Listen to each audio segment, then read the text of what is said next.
comment à partir de cet objet result_set, on peut analyser le résultat de notre requête. Supposons qu'on ait envoyé donc ce select id name from user, on a obtenu notre objet result_set, et supposons que dans la base de données, eh bien, j'ai une table user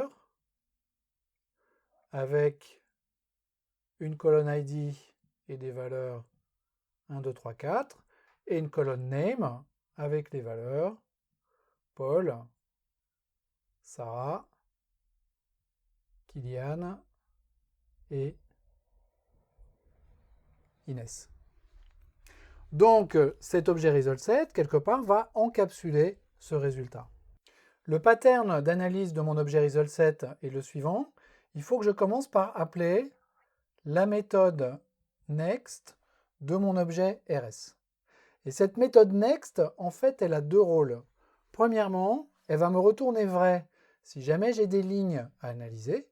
Donc, si jamais j'ai pas de résultat pour mon select et que le result_set est vide, cette méthode next va me retourner faux tout de suite. Et en plus, elle va positionner une espèce de pointeur interne vers la première ligne du résultat. Donc si j'appelle pas rsNext, rs, cet objet result_set, va pointer nulle part. Il pointe vers une espèce de ligne fictive qui se trouverait avant la première ligne de mon résultat. Donc cette méthode next, elle fait deux choses. On peut avoir en tête les patterns de l'API collection et notamment de Iterator. Iterator, il a deux méthodes, asNext qui me dit oui, j'ai un élément suivant, et next qui positionne l'itérateur sur l'élément suivant. Result_set, il n'a qu'une seule méthode qui s'appelle next et en fait qui fait les deux. Donc ça, c'est un petit peu perturbant au début. Donc ce rs.next, je vais l'encapsuler dans un while. C'est la bonne façon de faire les choses. Et à l'intérieur du while, j'ai la garantie que le pointeur interne de result_set pointe bien vers une ligne valide.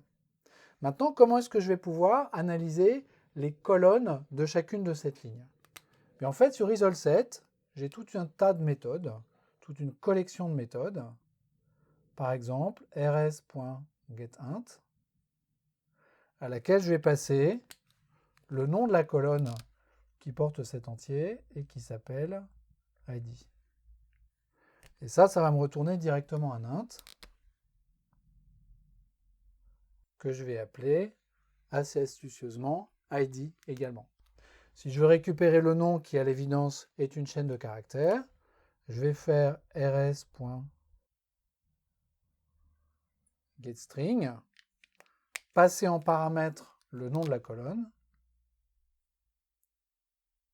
name,